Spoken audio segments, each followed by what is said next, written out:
Have you ever wished you could just get someone to confess? Getting someone to confess only takes a little bit of behavioral psychology. Use these 7 methods to get someone to tell you the truth.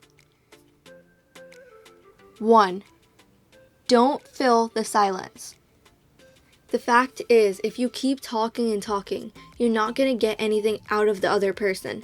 Don't ever fill in the silence because truth fills the silence. 2. Nod your head.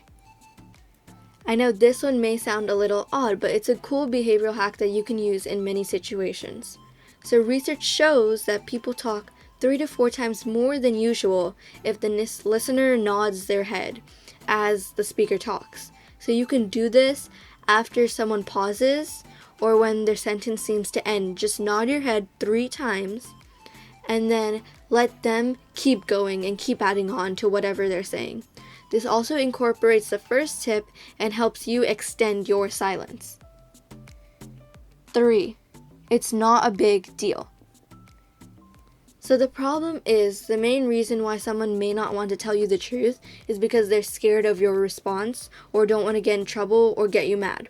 The solution to this is you try to emphasize that it's not a big deal and that you don't mind if they did certain things or said certain things. One way you can do this is by emphasizing with the subject and seeming more lenient. This make them a little bit more eager to tell you the truth. 4. Ask open-ended questions. You need to balance out your thoughts, their thoughts, and silence. So simple yes and no questions are very easy to lie through.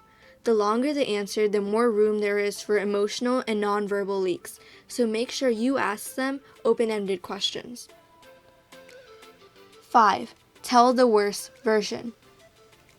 So this is a really fun one. People can't help but correct wrong information, especially if it's about them. Oftentimes, subjects will admit to smaller crimes while denying the big one. So take this to your advantage. If you think someone said something about you, ask them if they said something way worse. They may disagree, deny that, and then agree to the smaller crime. Another example would be with actions.